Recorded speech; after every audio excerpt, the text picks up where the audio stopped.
Good morning students, प्यारे बच्चों। स्वागत है आपका नैतिक शिक्षा की कक्षा के अंदर। आज हम पाठ 11 स्वाध्याय को करेंगे बेटा। स्वाध्याय स्वाध्याय का बेटा अर्थ होता है अपने आप को पढ़ना, रीडिंग करना। स्वाध्याय क्या है? वेद, उपनिषद, गीता, ऋग्वेदादि भाष्य, भूमिका, ये सब बेटा बुक्स के नाम हैं। सत्यार्थ प्रकाश और उसी प्रकार के अन्य ग्रंथों को प्रतिदिन पढ़ना, प्रतिदिन उन पर विचार करना, यह स्वाध्याय कहलाता है बेटा। हर रोज आप कोई ना कोई अच्छी पुस्तक पढ़ना या अपने मम्मी पापा के पास, दादा दादी के पास, अपने बड़ों के पास बैठना, उनसे अच्छे विचार सुनना, यह स्वाध्याय कहलाता है। और स्वाध्याय हर रोज हर बच्चे को करना चाहिए।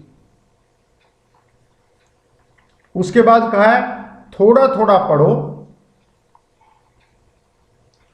अधिक पढ़ो अवश्य। आजकल तो लोग प्रातःकाल समाचार पत्रों को लेकर बैठ जाते हैं। समाचार पत्रों को भी समाज और संसार को जानने के लिए पढ़ना चाहिए बेटा। परंतु स्वाध्याय का वास्तविक अर्थ उन ग्रंथों का पाठ करना है जो संतों, महात्माओं, ऋषियों और योगियों के द्वारा लिखे गए हैं, जो हमारे महापुरुषों के द्वारा लिखे गए हैं।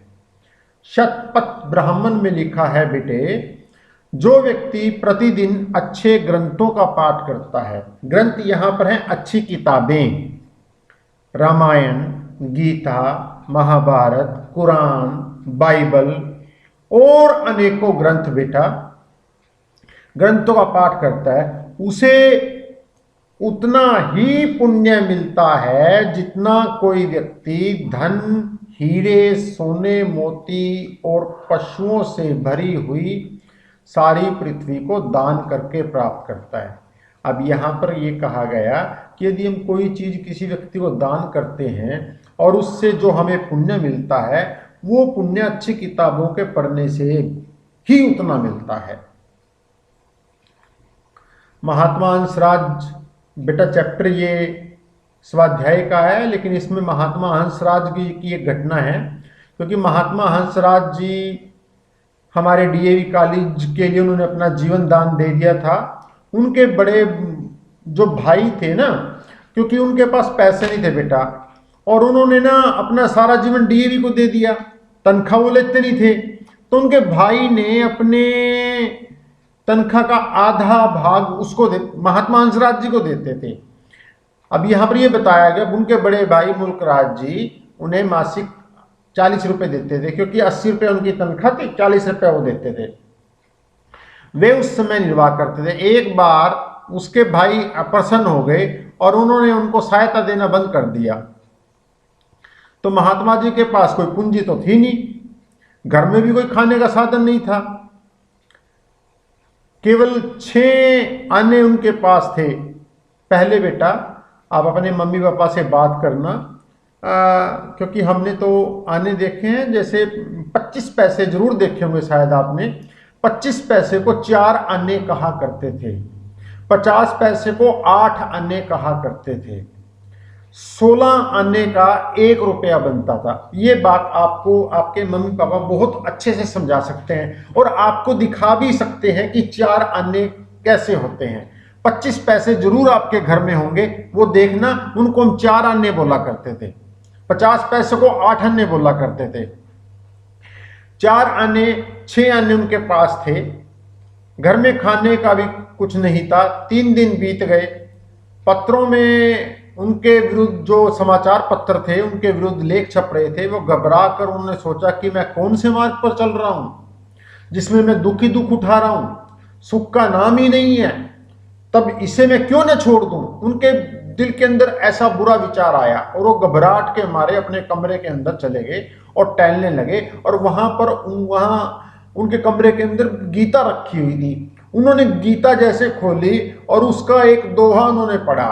अब यही इसके अंदर है, उनको चैन नहीं, मछली जैसे वो ऐसे तड़प रहे थे जैसे पानी के बिना मछली तड़पती है, ऐसे उनका दिल तड़प रहा। तभी वो अपने कमरे में रखी उस अलमारी के पास गए जिसमें पुस्तकें रखी थी। जैसे ही एक पुस्तक निकालकर उसका पृष्ठ खोला तो उसमें सबसे पहले क्या लिखा, कर्मण्येवाधिकारस्ते मा फलेषु कदाचन, अर्थात तुम्हारा अधिकार कर्म पर है, फल पर नहीं। यही गीता का बेटा मंत्र भी है, गीता का सार भी है।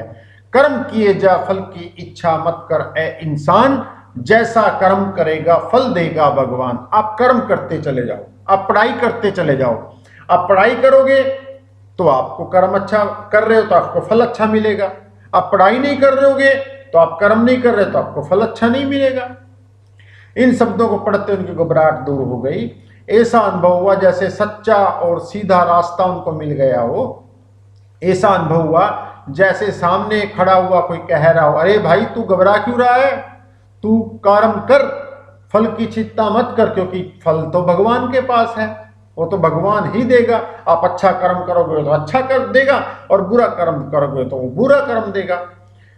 इसके पश्चात फिर कभी उन्हें डगमगाना नहीं पड़ा और कभी बेचैनी नहीं, और वह स्वाध्याय करते रहे। यही बेटा स्वाध्याय का फल है। हमें शाम को सोते समय कोई ना कोई अच्छी पुस्तक का एक पेज जरूर पढ़ना चाहिए। एक अच्छी पुस्तक का नाम मैं भी आपको बता देता हूं, स्वाध्याय का चैप्टर चला हुआ है। तो अच्छी पुस्तक का नाम है जीत आपकी।